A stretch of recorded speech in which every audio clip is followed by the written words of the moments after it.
नमस्ते स्टूडेंट्स। आज हम लोग कुछ एनालिटिक फंक्शन के क्वेश्चंस करेंगे। तो ये थोड़े डिफरेंट टाइप के क्वेश्चन हैं, जिसमें ये मैंने पहला क्वेश्चन लिया है जिसमें कह रहा है कि examine the nature of the function F Z equals to x square Y raise to power 5 into x plus I Y over x is to power 4 plus y raised to power 10 when z is not equals to 0 and f0 is equals to 0 in the region including the origin. तो इसे हमें check करना है इस function का nature origin पे भी और ओरिजिन के अलावा भी। तो स्टूडेंट्स इसे हम लोग चेक करते हैं। तो स्टूडेंट जैसे कि ये कह रहा है, सॉल्यूशन में लिख लेती हूँ। जैसे एफ जेड है तो एफ जेड को हम लोग लिख सकते हैं x cube y raised to power 5 plus I x square y raised to power 6 x raised to power 4 plus y raised to power 10। इसे सेपरेट करने पे हमें मिल जाएगा u is equals to x cube y raised to power 5 x raised to power 4 plus y raised to power 10 और v हमें मिल जाएगा x square y raised to power। So C R equations satisfy कर रही है origin में, तो it means it is analytic at origin. Now but students अगर हम लोग एफ डैश ज़ीरो निकालें, एफ डैश ज़ीरो जिसकी डेफिनेशन के अकॉर्डिंग ये हम लोग लिख सकते हैं limit z tends to zero f z minus f zero over z. अगर हम ये निकालें तो हमारी वैल्यू आएगी, इसे हम लोग मोर एक्सपेंडेड फॉर्म में लिख देते हैं x tends to zero y tends to zero. Value put करने पे ही आ जाएगा x square Y raise to power 5 over x raise to power 4 plus y raise to power 10 into x plus I y minus f zero, क्योंकि x और y दोनों पे zero रखने पे यहाँ वैल्यू ज़ीरो आ जाएगी और हमें मालूम है कि जेड की वैल्यू हमारी एक्स प्लस आई वाई होती है। तो हम लोग इसे इस तरीके से लिख देते हैं। सिंप्लीफाई करने पे आपको दिखेगा कि हम लोग x प्लस आई वाई और x प्लस आई वाई न्यूमरेटर और डिनोमिनेटर दोनों को कैंसिल कर सकते हैं। तो ये हमें मिल जाएगा x square Y raise to power 5 x raise to power 4 plus y raise to power 10। Now student इस लिमिट्स को हम लोग दो पाथ में हम लोग चेक करेंगे। जैसे कि मैंने ये आपको बताया कि हमें मिल गया है limit x tends to zero y tends to zero x square Y raise to power 5 over x raise to power 4 plus y raise to power 10। अब हम इसे अलॉन्ग टू पाथ में हम लोग इसे चेक करेंगे।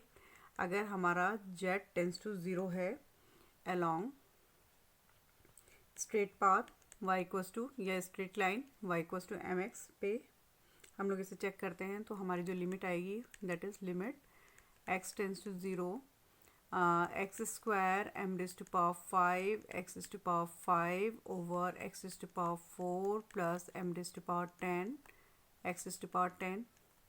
तो इसे जब हम लोग सॉल्व करेंगे तो ये हमें मिल जाएगी limit x tends to zero x square x raise to power 7 m raise to power 5 x raise to power 4 plus m raise to power 10 x raise to power 10। और हम लोग सीधे सीधे इसे ज़ीरो लिख सकते हैं, क्योंकि जब limit x tends to zero जाएगी तो ये हमारा वैल्यू ज़ीरो हो जाएगा। अब इसी तरीके से हम लोग z tends to zero along किसी कर्व में चेक करते हैं। Let us suppose y raise to power 5 is equals to x square वाले कर्व में हम लोग चेक करते हैं, तो हमें मिलेगी limit x tense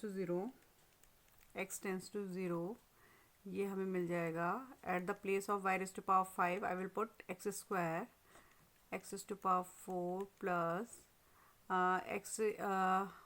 x to power 4 ही आएगा यहाँ पर को। तो ये आप देखेंगे कि जब आप लिमिट सॉल्व करेंगे तो it will come 1/2। Now see students, यहाँ पर को लिमिट हमारी 1/2 आ रही है और ये हमारी 0 आ रही है। तो the limit is not unique, limit is not unique. और लिमिट यूनिक नहीं होने से हमारा क्या है, एफ डैश ज़ीरो एग्जिस्ट नहीं करता है। F dash zero does not exist. So student इसे हम लोग कह सकते हैं कि जो एफ डैश ज़ीरो है वो हमारा एग्जिस्ट नहीं करता है ओरिजिन पे। So F Z is not analytic, F Z is not analytic. Analytic at origin. लेकिन स्टूडेंट हमारी CR इक्वेशंस सेटिस्फाई की थी, ये इसके बावजूद भी ये एनालिटिक नहीं है, इस बात को याद रखिएगा। ना स्टूडेंट हमें एक और क्वेश्चन करना है, इसमें हमें वैल्यूज़ A और B की फाइंड करनी है इस तरीके से कि जो फंक्शन हमारा fz है वो हमारा एनालिटिक हो। तो स्टूडेंट्स इसे सॉल्व करते हैं।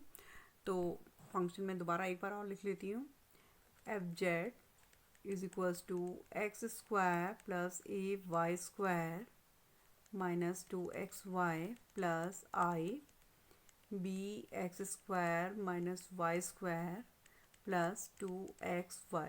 स्टूडेंट्स क्योंकि ये बहुत बड़ा फंक्शन है तो इसे मैं अलग अलग कर लेती हूँ।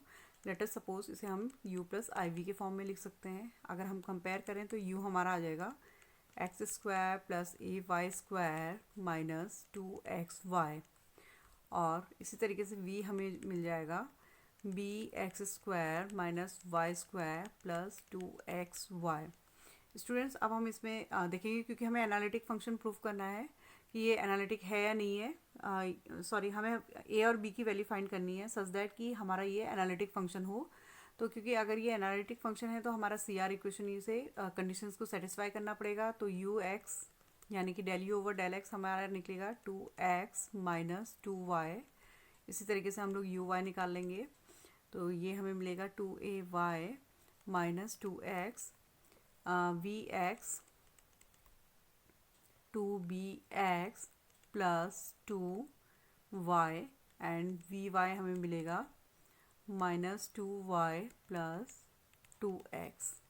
Now student according to CR condition UX is equals to VY, ये दोनों ही हमारा इक्वल है, तो यानी कि ये हमारा पहला कंडीशन सेटिस्फाई कर रहा है। तो इट मीन्स कि UY is equals to minus VX होगा।